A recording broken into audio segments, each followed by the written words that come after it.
Good evening. Welcome, everybody. We'll be starting soon.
Thank you.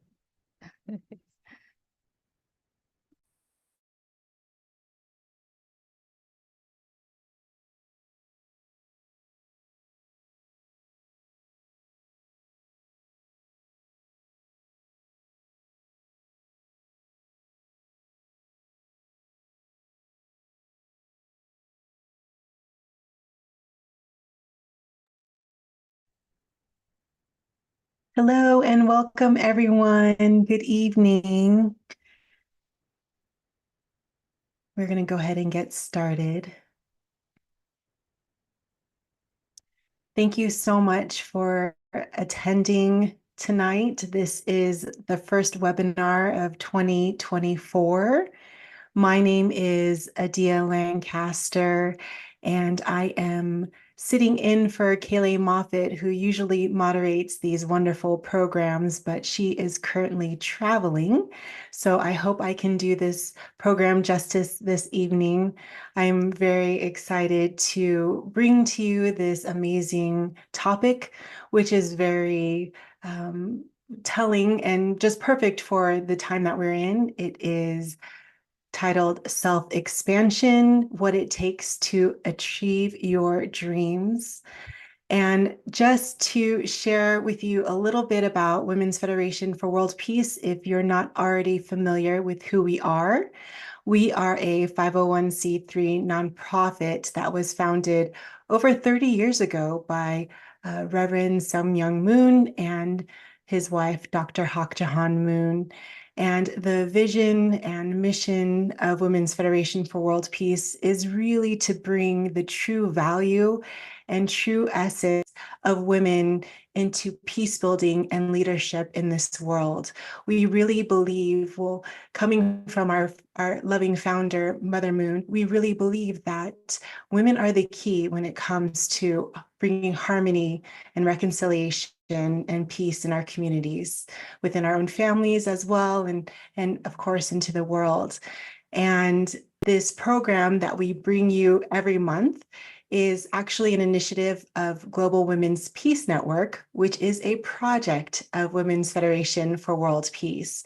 And with the Global Women's Peace Network, we are connected with hundreds of women leaders all over the country and beyond who are resolving pertinent issues in their communities and bringing their feminine nature in resolving and taking care of their community in such incredible and creative ways.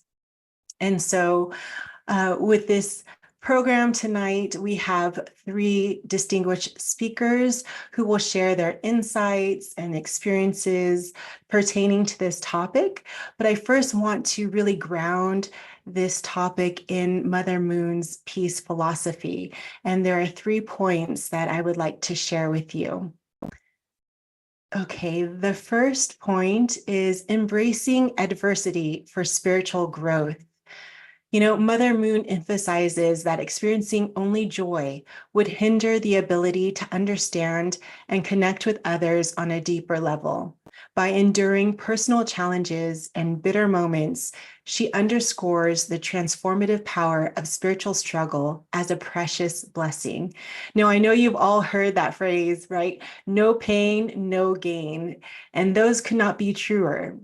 When you are exercising and you're trying to build new muscle, you have to actually break your muscle for it to grow and to go beyond that limitation. You know, I was a dancer when I was younger, and to increase my flexibility, I would have to stretch myself beyond my limitations, right? To the point of just like excruciating pain. But in order for me to get to that level of flexibility or that level of excellence, I had to push myself and go beyond and experience that pain.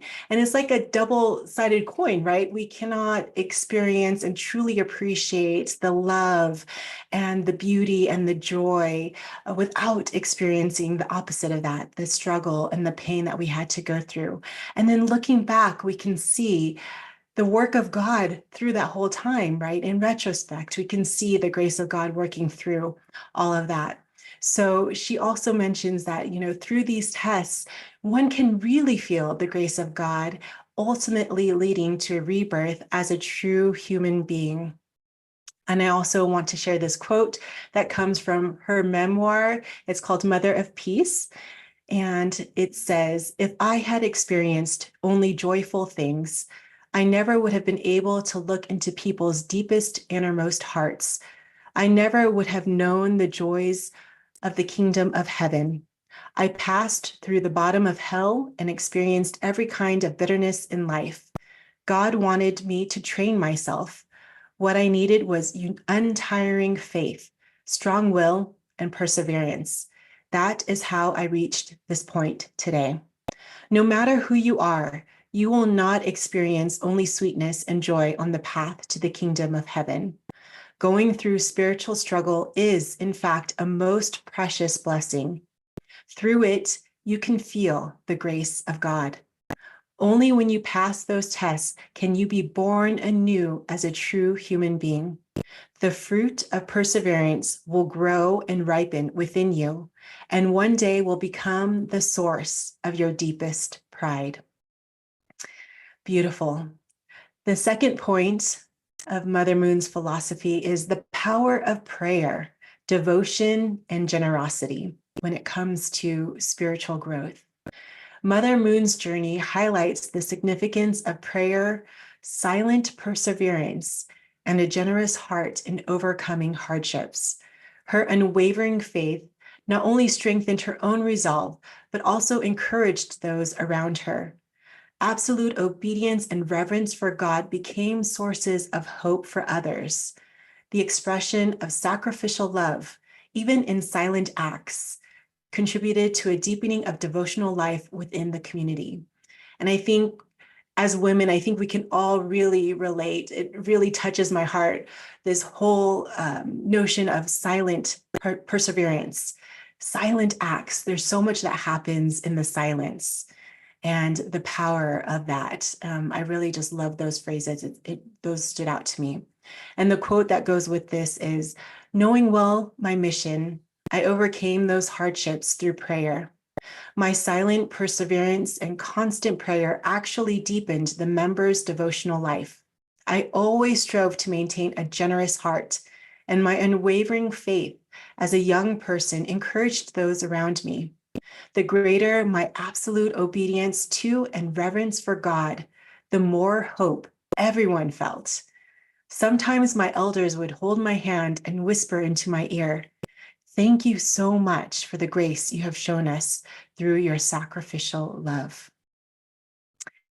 The last point that I would like to share with you is intentional goals and youthful purpose-driven living.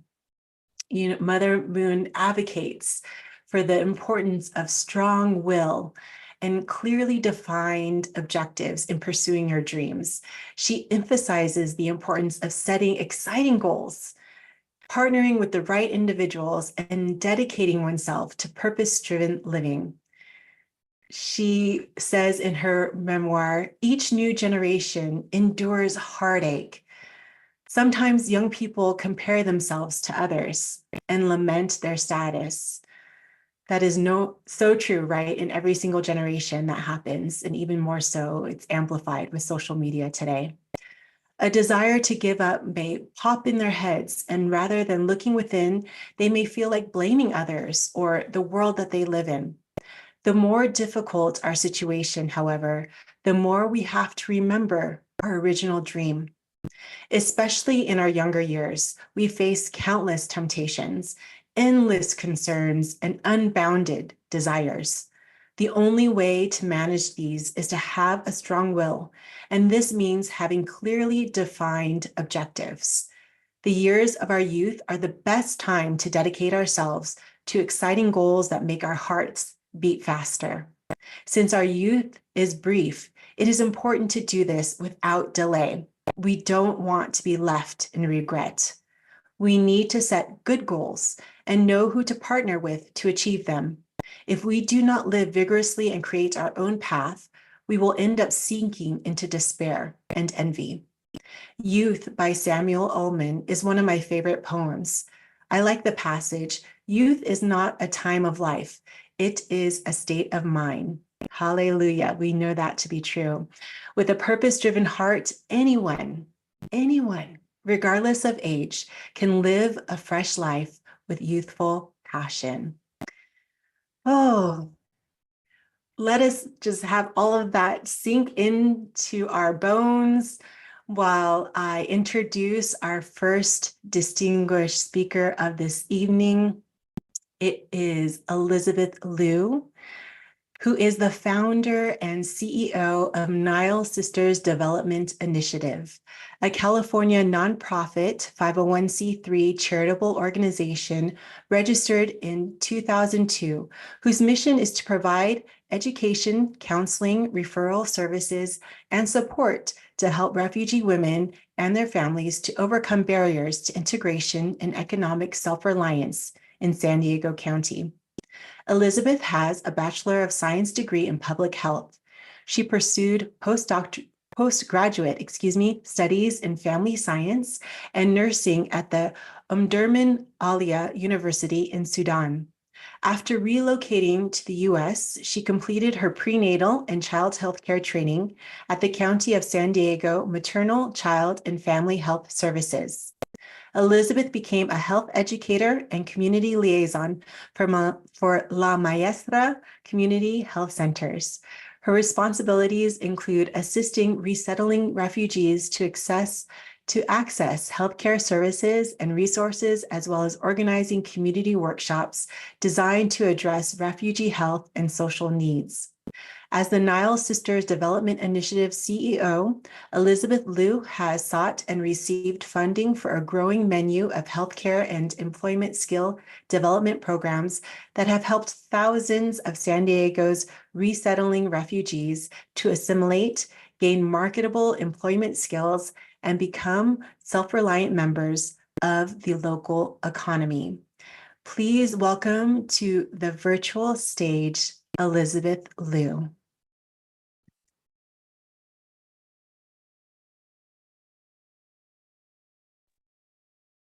Thank you so much. You have done my presentation, so I have nothing to say.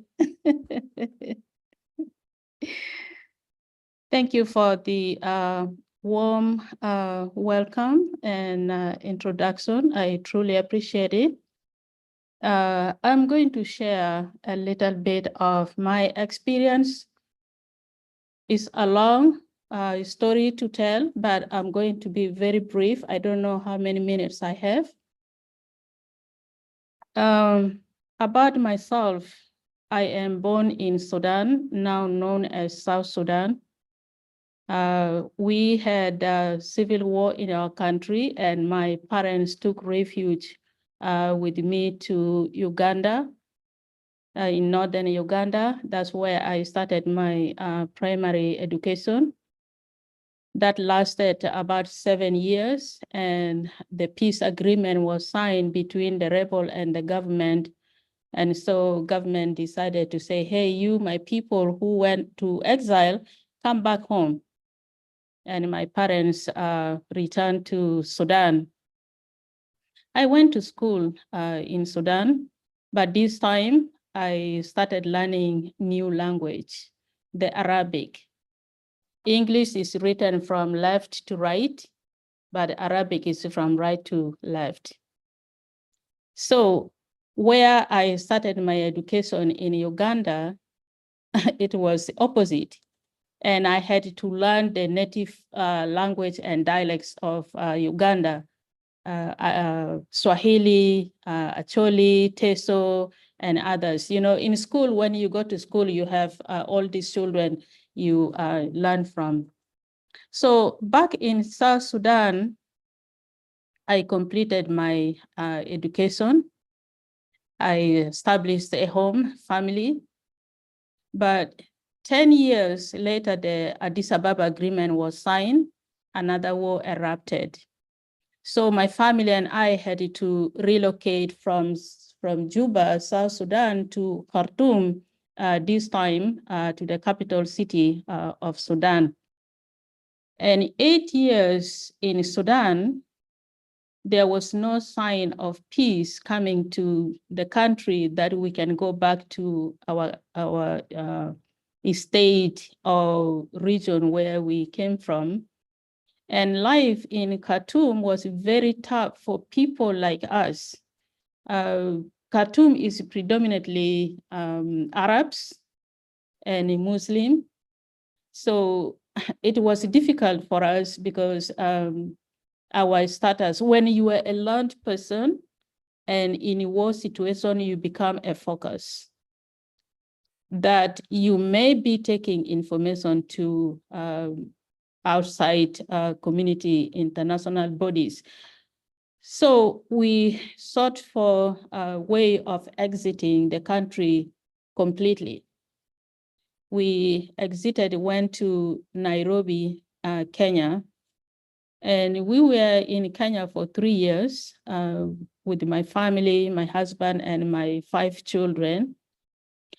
So after 3 years, there was no peace in the country, and we couldn't stay there no longer because you don't have a job and education for your children and so forth. Life was very, very difficult.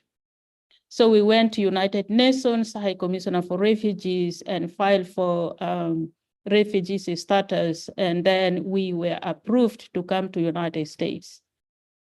We did not know anybody, no friend, no relative, no nothing at all about United States.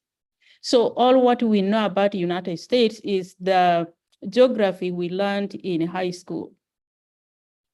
So when we got to US, that was in 1999, June the 3rd, to be exact. I can still remember the date and even almost the hours that we arrived here. It was in the evening, and it was drizzling, like raining, light rain. So now what? We are here in the United States. The following day, my children went across. They came together with the children. My house was full. I said, whoa, who are these children? And every one of them said, this is my friend, this is my friend. I said, when did you come? When did you make this? How much do you know about? Hey, mom, this is my, okay, that's good. Now I need to start figuring out where I will get drinking water for my children, food for my children, where are the grocery stores, and how do I get there? The transportation. Mind you, the transportation system here is different from where I come from. We had buses, we had a small mini bus called matatu in Swahili, and they are bus conductors.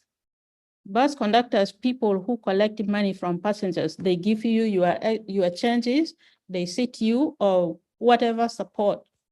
But here in the United States, I come to learn in a hard way, in a very hard way, that there is only driver and a small box right next to driver in a bus.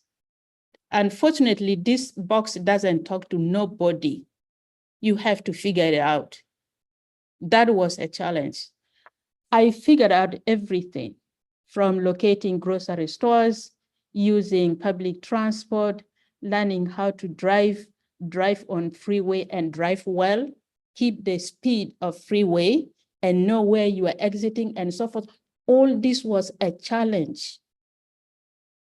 I worked very hard, overcame them. Putting my 5 children to school, they were elementary, middle, and high school age. Figuring out all the lots of papers you have to do. Come to medical service, the insurance. How do you choose a doctor? How do you know this doctor? Based on what will you choose this doctor? A challenge. And not only one doctor, you have to choose dental, vision, maternal, children, all this. How do you make decision? I thank God for education. I had to read, study hard, figure out everything. Now come to find a job. These other hurdles you have overcome is not enough. You have to have a job. One person's income is not enough. And I have to look for a job. Who is going to help me? Now, one thing I realized, when you know how to read and write, when you know English, nobody cares your difficulties. They think you know it all, you can do it. So nobody came to my aid. Unfortunately, the resettlement agency that resettled us is just by name. Nobody showed me different coins like the nickels, the dimes, the quarters, the three of them, right? Nobody showed me all this US money. I know the papers, the $1 bills and so forth, I know that. But this little money in my country and in other countries is not given to people. It is only kept in the bank. So because of that, I had no clue of how dime looks like, what is the value of dime, what is the value of nickel or quarters. I had no clue. And most people, refugees, immigrants coming to this country, they face the same challenges. So I looked for my own job. I got my own job and I started working. I prayed to God. Let me rewind back. When I was using public transport, bus, the first time I had no clue how to pay for the fare.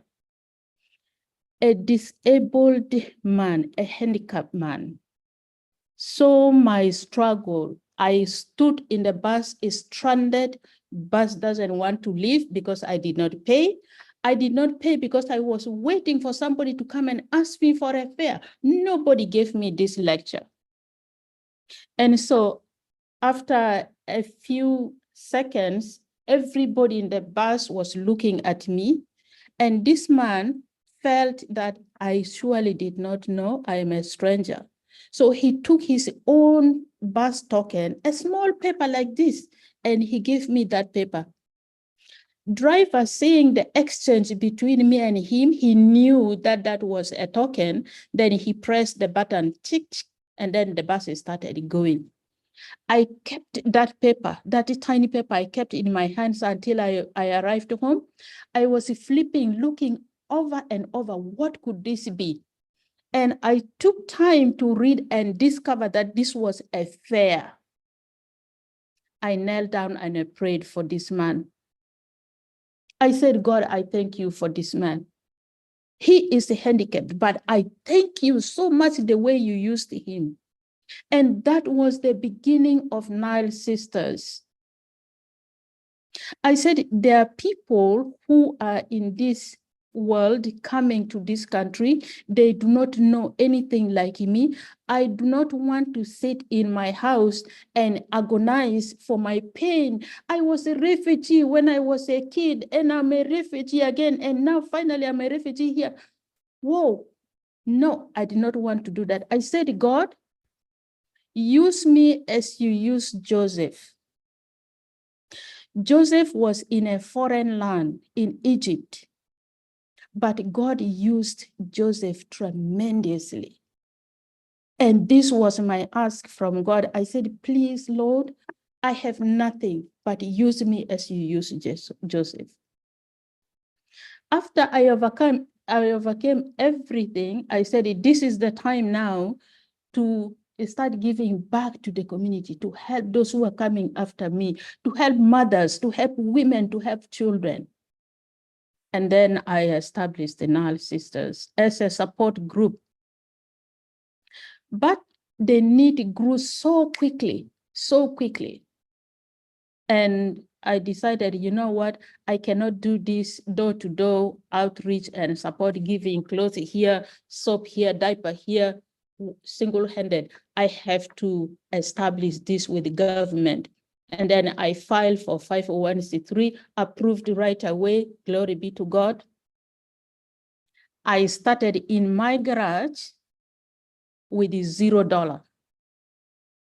And then after it is established, approved, I moved to a small, tiny office, paying it from my salary. I had no funding at the time.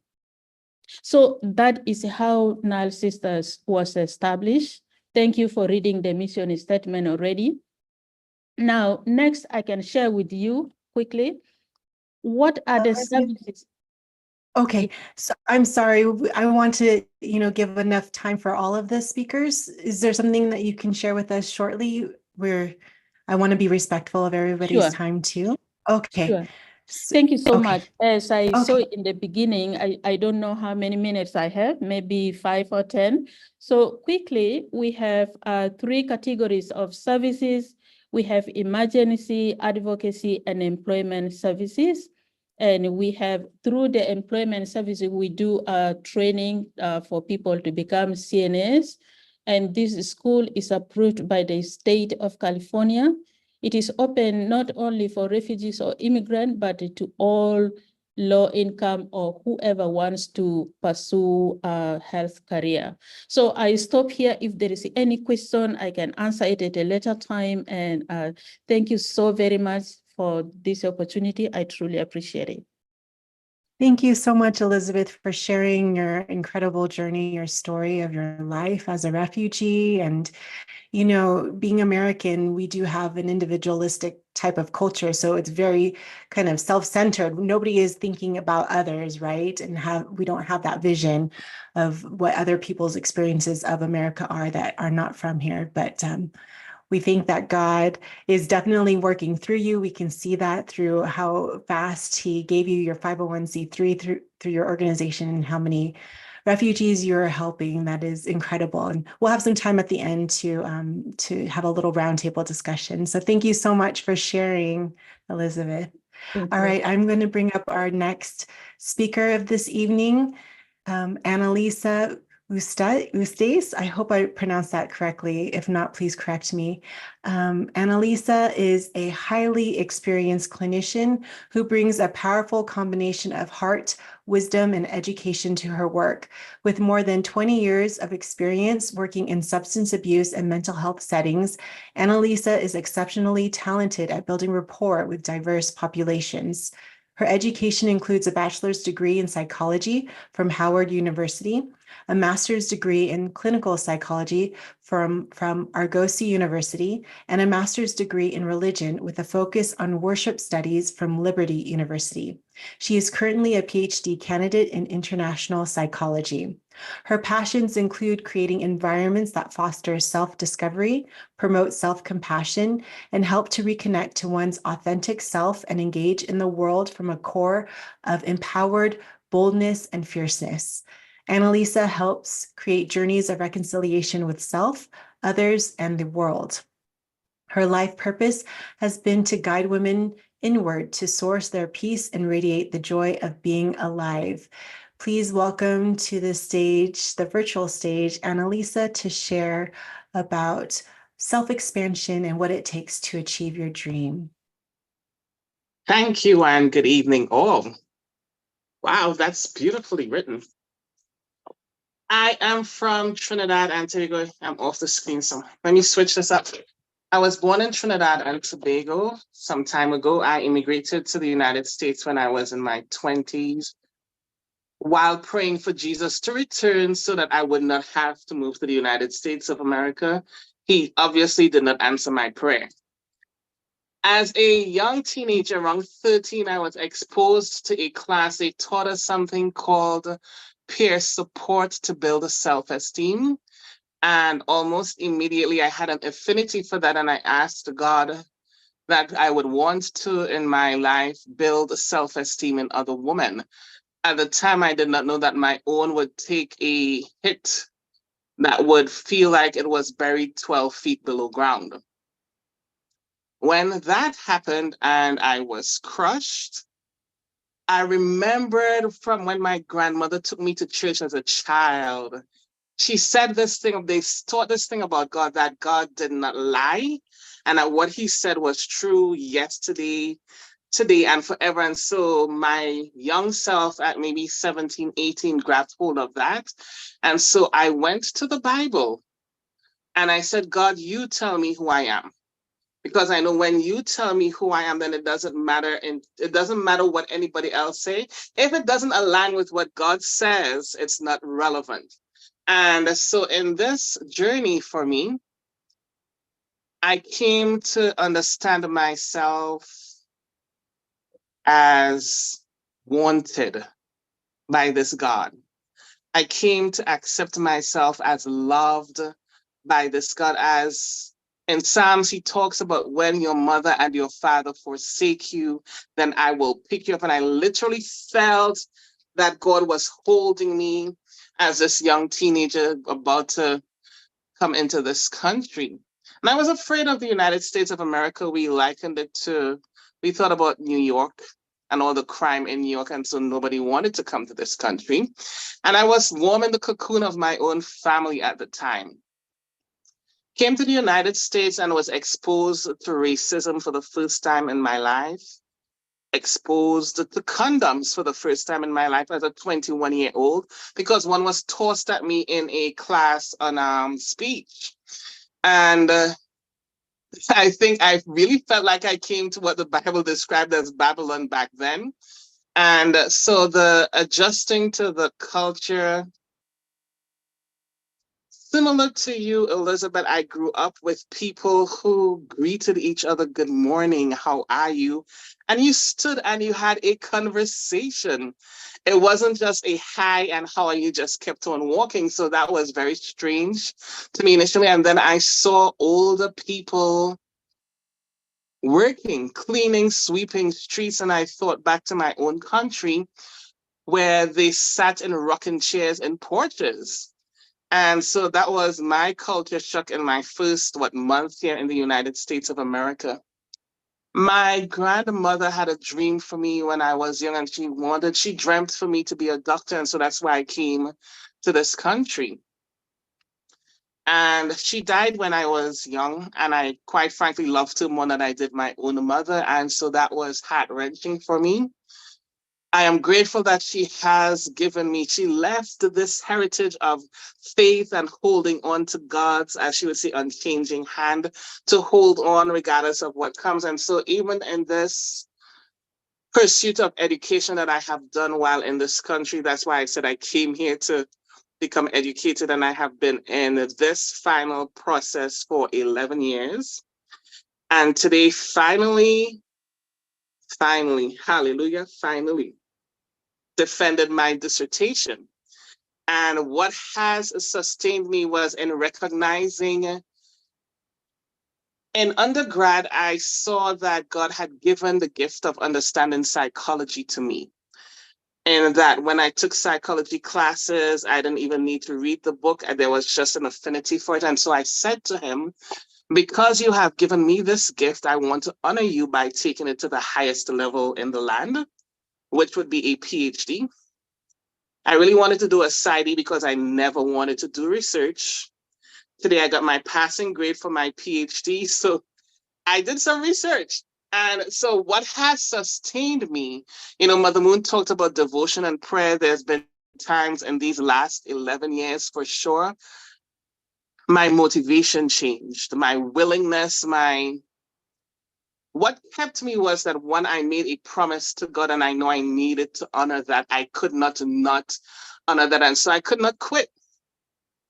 I wanted to, and at times I felt like I was literally, that my spirit was dragging my body to this very computer to do this work that my flesh definitely did not want to do anymore. And so it was in the middle of the night where I would call on Father, Son, and Holy Spirit. I'm like, y'all are my writing buddies at this desk.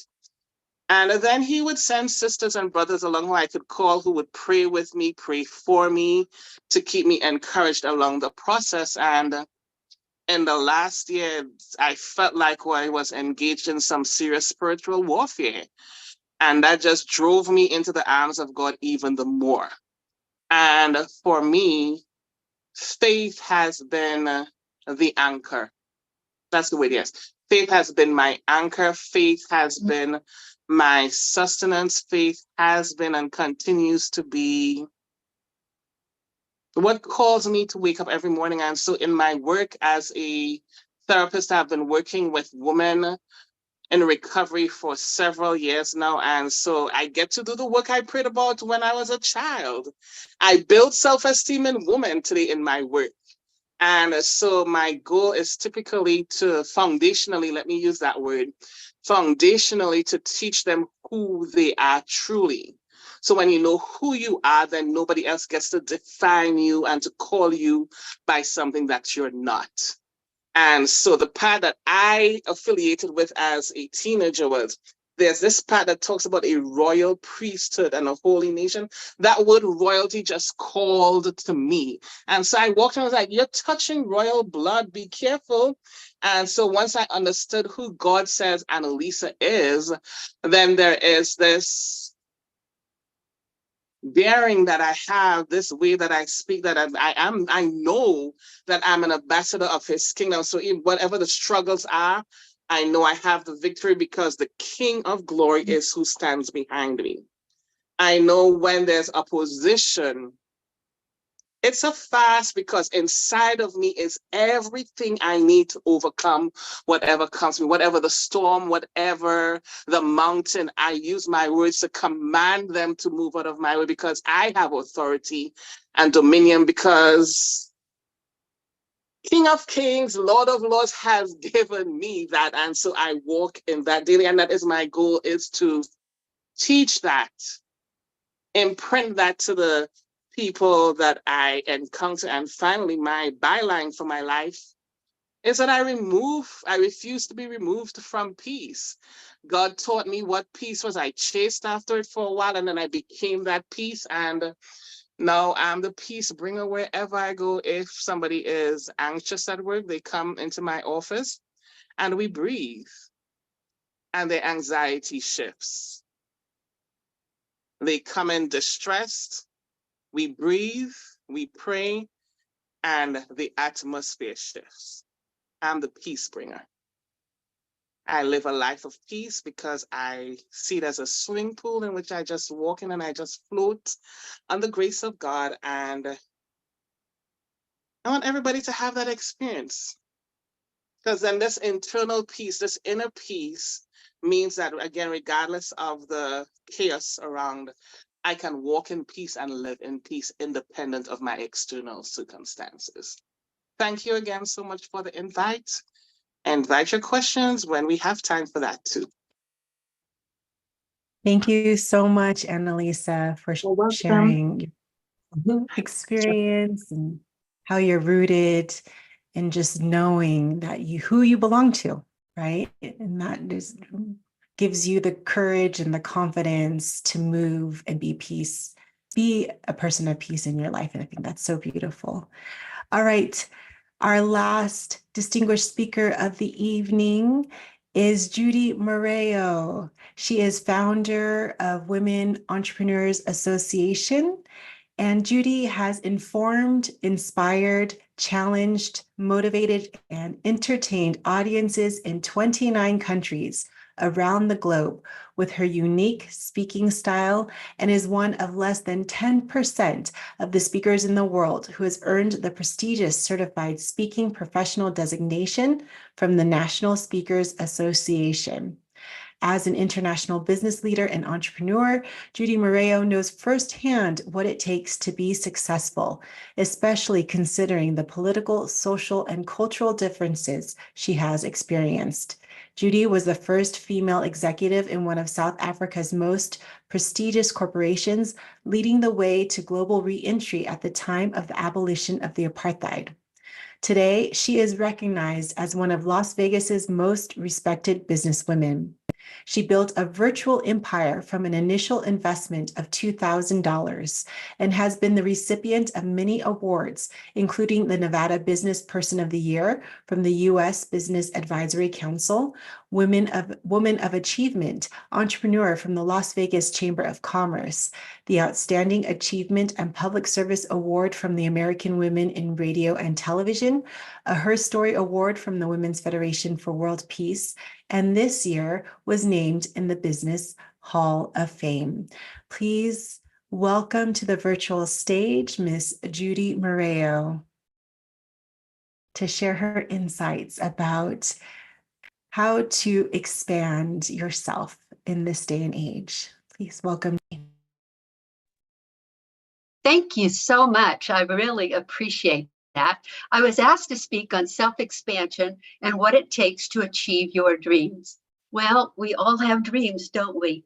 We all have aspirations that light up our minds and fuel our passions. However, the journey towards turning those dreams into reality is not always an easy one. It requires something profound, the commitment to self-expansion. Self-expansion. Self-expansion is more than personal development. It's a continuous process of growth, of learning and adaptation. It's stretching beyond your comfort zone, pushing your limits, and embracing the challenges that come with pursuing your dreams.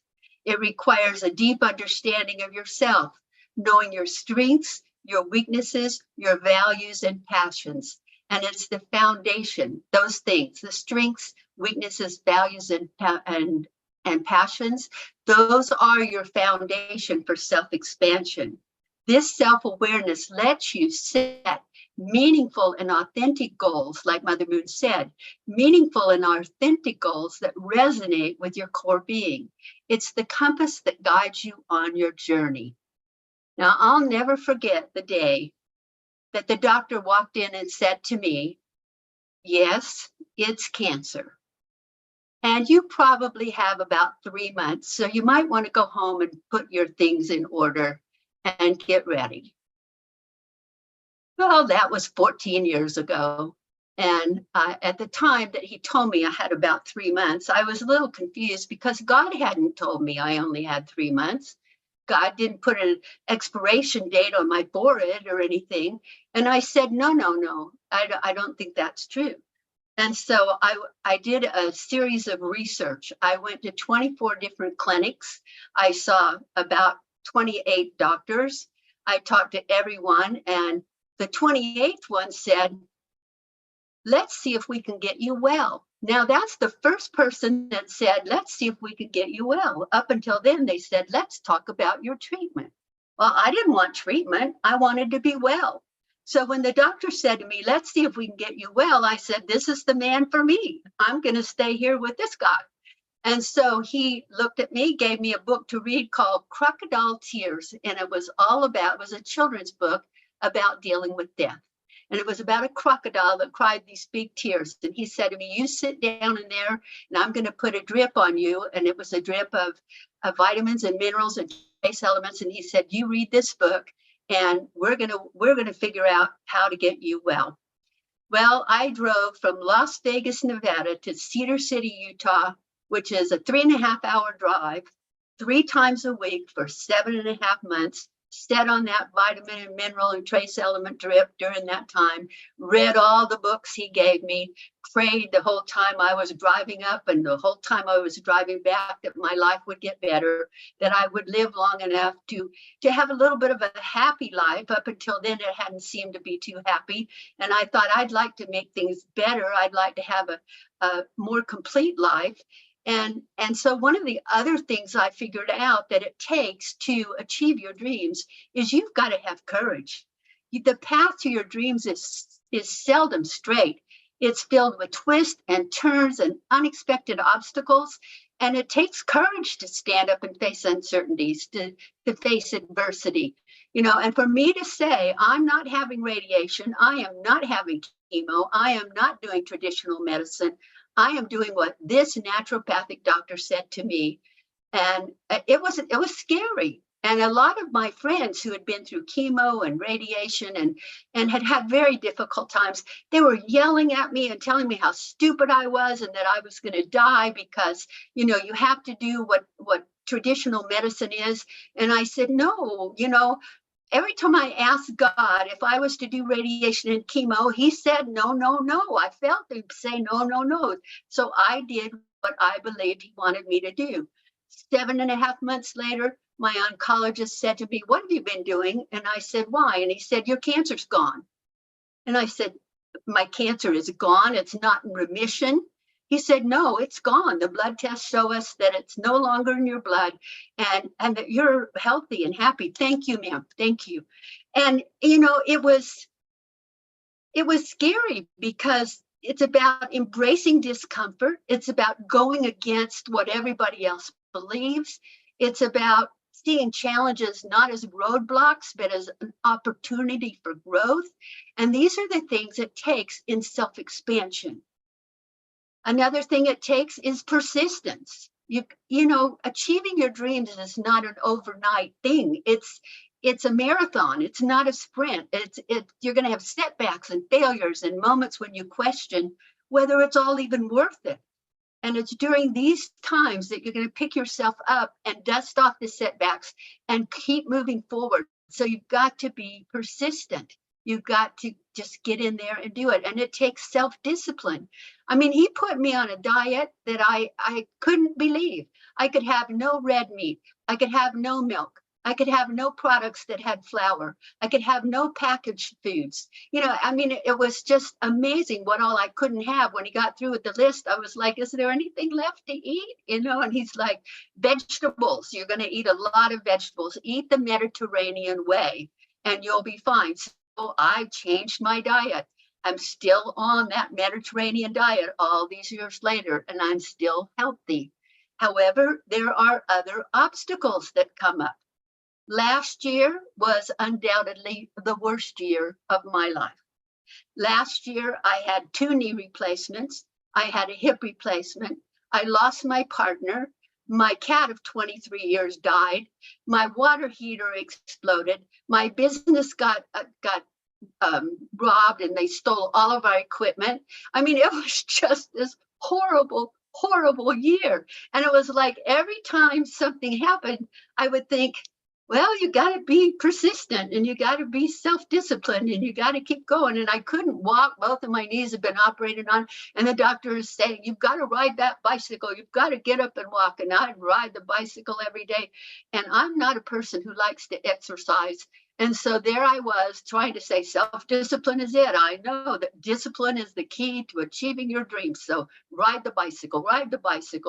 So I did. And I was so pleased because this week they told me you're about a month ahead of where you should be. You're walking really good. You're looking good again. And so, what does it take with self-expansion to achieve our dreams? One more thing is a supportive community of good friends. And I see some of my supportive community right here tonight. I see Mary, I see Sarah, I see Connie, I see Gloria. I mean, these are people who supported me through these difficult times. They brought me food, they brought me flowers, they sat and talked to me. They were here with me through all of those difficult times. And you just can't even be thankful enough for people like this. You just say, thank God I have these kinds of friends, because my family is gone. My parents have passed away. My siblings have all passed away. I have no children. Now my partner passed away last year. My cat even passed away. So, I mean, I have nobody except my wonderful, wonderful friends in my support system. And I highly recommend, if you don't have a support system, get one real soon. And how do you get one? How do you get a friend? You go out and be a friend. You go out and help the people that you can help in any way that you can help them. And believe it or not, they're going to love you enough to help you back. And they're going to be there when you need them. And that support system is a big part of self-expansion. Surround yourself with positive people. Do not surround yourself with people who complain and gripe and carry on. And every time you see them, you say, how are you? And they go, better than nothing. You want to be around people that are like, I'm fine and everything's going great. And guess what's going on this week? So that's one of the things I highly recommend. It's a part of achieving your dreams is being with positive people, being around positive people. So what did I say? I said that this is about continuous growth. It's about learning. It's about a deep understanding of yourself, courage, persistence, self-discipline. And it's very, very important that as you embark on this journey, remember that the process is every bit as important as the destination. How you live each day, how you thank God, how you're gracious for each and everything that you received every single day is every bit as important as reaching that destination. So that's what it takes to achieve your dreams. Beautiful. Thank you so much, Judy, for sharing your story. All you three incredible ladies have, in just a little bit of time, have given so much of yourselves this evening, have shared the challenges, the difficult challenges that you have gone through, that have been placed before you, and how you have overcome them with courage, boldness, with strength of faith, and just this insatiable desire to break through and to go after your goals no matter what. I think it's so encouraging and inspiring. And we don't have time for a full roundtable discussion, but I do kind of just want to pose one question maybe to all three of you ladies, as far as, if you're speaking to a young person who's still trying to be clear about what they want to go after, what their original dream is. And this day and age, it's very difficult with all of this noise of social media telling them so many different messages, right? what is that one piece of advice that you would give that is a foolproof almost advice that you would give for them when they're feeling kind of at the brink of wanting to give up, not wanting to, because they're not seeing results, or they just don't feel like they can give it anymore, they feel broken? What is that one piece of foolproof advice maybe that you would give someone, a young person, to encourage them to keep going? Do you want me to go first? Sure, go ahead, Judy. I don't mind if I'm last, either way. No, you're fine. Yeah, you spoke up. Go ahead. Well, what I usually do with young people when they tell me they don't know where they're going or what they're doing is I sit them down and we have a Coke or a cup of coffee or a glass of water or whatever. And I say, okay, before you can set your goals, I have to know, what is your purpose in life? What do you want to have written on your tombstone when you die? Do you want to be remembered for having a great hairstyle? Do you want to be remembered for throwing a big fit like you just did? Or do you want to be remembered for being a good person? You've got to define your purpose in life in order to set your goals. Now, my dad did that to me when I was 16 years old. And he told me that if you know your purpose in life, you will always have your North Star. That North Star will guide you. And whenever anybody asks you to do something that doesn't fit with your purpose, then you're easily able to say no. And it's amazing how many of these kids have grown up and sent me letters later and said, boy, your little lecture just really helped me out there. Beautiful. Thank you. Elizabeth or Annalisa, would you like to? I can go. Okay. You know, a lot of the women I work with struggle with purpose. And so I have found that a beautiful one to express, or just a starting point, is to begin with figuring out what is the best version of yourself that you want to be. As you begin to imagine, what could that possibly look like? And you get to define what that is. You don't have to listen to me, or what would that look like for you? And so as you begin to craft your plans, and I like how Judy said, if something takes you away from that purpose, then you don't pursue it. If it takes you towards it, then that's what you want to pursue. Thank you. Wonderful. Beautiful. Thank you. And Miss Elizabeth? Thank you.